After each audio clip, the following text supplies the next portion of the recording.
Hello, we are Tameside College. This is our presentation based on our Action Research project, AIM1, which was a continuation from last year's Action Research project. To raise attainment in Level 2 students, I developed an effective mastery model of intervention which fosters a positive mindset by increasing learner confidence. By this question, what we thought we needed to do is a continuation from the previous year. We felt that we needed to further our understanding of different types of mastery intervention, including both in-class and additional sessions. This is to identify specific strategies that we wanted to pursue, in particular, the link between specific actions and their impact upon student mindset. We also wanted to ensure that intervention strategies were aimed at all students, irrespective of the current level of maths they were working at. Finally, we continue to put forward the supportive classroom culture by encouraging the positive mindset in both students and staff through staff CPD and positive classroom management. This is what the research said. There was no one intervention model, that the key principles of mastery and mindset go hand in hand, that learners can be motivated intrinsically by realising for themselves that they have the ability to break their cycle of failure. This is what we changed for 20/21. We made extra intervention sessions available to all students, irrespective of the level of maths they were working at. We extended intervention within class through the use of manipulatives, but our plan to do this in all classes was derailed by COVID. Mindset training was reviewed and tailored to our needs, and we created an initial survey to send out in order to ascertain if further changes were required. Let's listen to what a student has to say about intervention. I thought intervention was good because it helped me with confidence and concentration. At the concentration part, it's because I understood the questions much better, and then it could help me concentrate better in the exams. So what research methods did we use throughout the project? So we undertook an initial student survey in-house and used SurveyMonkey for our network partners. We interviewed a random sample of students. We carried out staff surveys and interviews internally for both maths and vocational colleagues and used SurveyMonkey for our network partners. We did student vignettes, and we also had Mindset CPD for whole college and network partners. We also did staff reflective journals. So how many students and staff were involved? So we had 15 of our own maths team, around 30 vocational staff, 20 of our network partner staff, around 200 of our own math students, and about 250 of our network partner students. So what did we find initially? On the intervention side, we found that 28% of the students felt that they didn't do enough revision in order to achieve. 42% of the students felt that with extra support, they could make progress in maths. A significant proportion of students asked felt that they had lost focus in a maths class previously, as they found it too difficult to follow. When asked about the support and help they previously had, a number mentioned that they found the breaking down of maths questions into separate parts particularly useful. Students do find targets useful, but that they were often so vague that students were not sure about what they actually had to do and how they knew that they'd completed them. So what did we find initially for the mindset side? So we found that 33% of the students surveyed reported that maths made them feel anxious. 26% of the students felt that a lack of confidence in maths held them back. 30% of the students felt that they were never going to get better at maths. 33% of our vocational colleagues had not come across the term fixed or growth mindset before and had requested more information on it. What did we do following that initial survey? For the intervention and extra sessions, we had small group or individual additional sessions were added online and in college as appropriate. We focused on breaking questions down and asking for different ways of getting to an answer. There was a greater emphasis on building confidence to ask questions and not be scared to get things wrong in a safe environment. We focused on practicing skills using an online platform, which in our case was GCSE Pod. Intervention in class. As COVID had curtailed what we could do, we concentrated on 2 of the classes where students were initially working at a lower level of maths, and we used manipulatives as a way of scaffolding the students' understanding of fractions and ratio.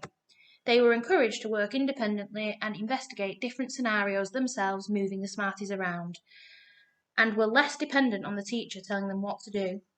The teacher used what they had been doing in class to break down an exam-style question so that they could see each part of the question. The mindset for our staff and students. Before each assessment, students were encouraged to think about actions that they could be taken in order to reduce anxiety, calm the mind, and remain focused on the task ahead. These actions included deep breathing, listening to the sounds of the classroom, doing a dot-to-dot exercise which spelled out a supportive phrase, and chewing sweets. All feedback and language used in the classroom was focused towards instilling a positive mindset in all students. Mindset training this year was made available not only to our own staff, but also to our partners across the whole college. Here are our extra intervention results and conclusions. What we found was that 51% of students overall felt that their maths had improved since the start of the year.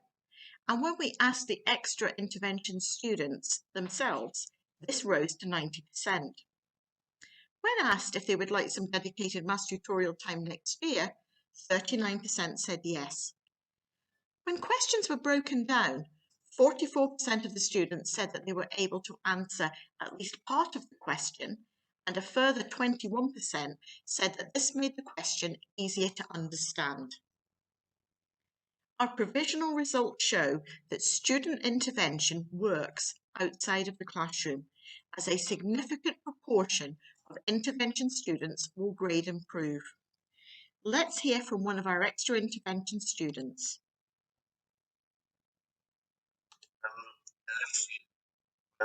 In lesson, intervention helps me because doing intervention, I started learning stuff that I didn't know. But when I went in lesson, doing the actual maths, I was able to understand what we were doing. So, for example, the fractions. Before I didn't know it. When I went to intervention with the help of the teachers, and in an actual maths lesson, I was able to understand and do it. It became easy at the end.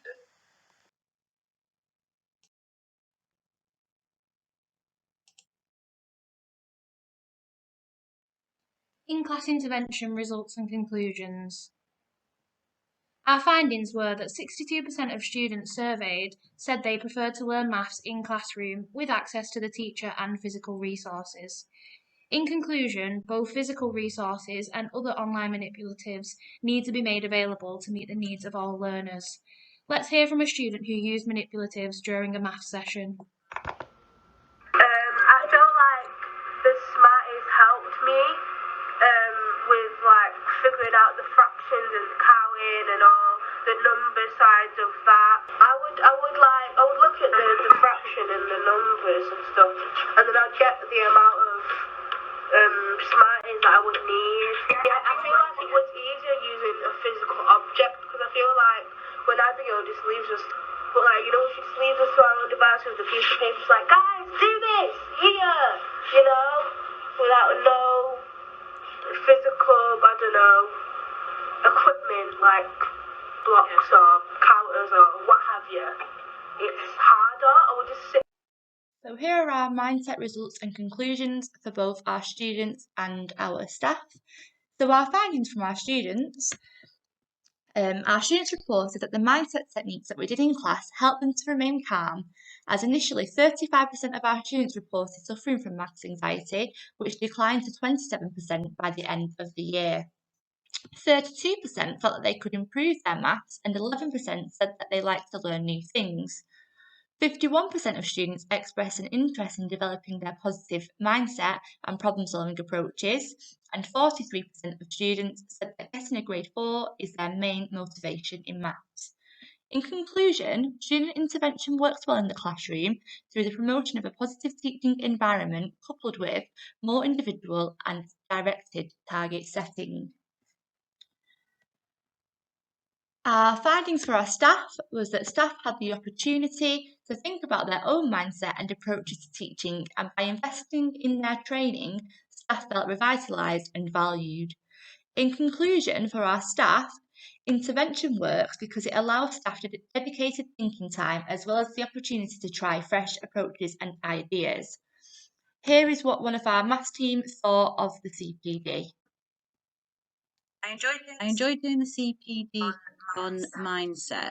One of the problems we have with our students is they've been told for many, many years that they're not any good at maths. Their parents are saying that they're not any good at maths, and therefore they won't be any good at maths. It's important for the students to know that they can do it and they can achieve. It takes a lot of hard work, but it is possible. Here are our final conclusions. Did we raise attainment in Level 2 students by developing an effective mastery model of intervention which fosters a positive mindset by increasing learner confidence? Firstly, we need to acknowledge that attainment this year will be difficult to judge accurately because of the impact of both COVID and the assessment process. However, provisional trend data indicates a significant increase in grade improvement. We are now in a position to refine our mastery model of intervention based on our knowledge of what works both in and out of the classroom. We are also now in a position to recommend the mindset strategies that should go forward to be included in the induction of all maths students as well as the college induction. Our action research, we would make the following recommendations to all colleges. As colleges, it is important we help students to make the connection between maths ability, maths confidence and employment. To do this, colleges need to make intervention available to every student by bringing it into the classroom as well as having stand-alone intervention sessions. Our second recommendation is that we need to enable students and staff to realise that a grade 4 is not an instant golden ticket, but rather an end goal that may take more than 1 year to reach. This can be achieved by adopting a whole college approach to maths teaching and learning and making every teacher an intervention teacher, thus ensuring continuing sustainability beyond the life of the project. Our third recommendation is that colleges' teaching and learning framework and whole college approaches needs to be adapted so that gaining maths confidence through a positive mindset approach becomes an integral part of college enrolment, induction and tutorials. In addition, it should become a focal point of observations within the maths department. Finally, colleges need to build on staff intervention by working with progress tutors, main course teachers to incorporate mindset training into every aspect of student interactions.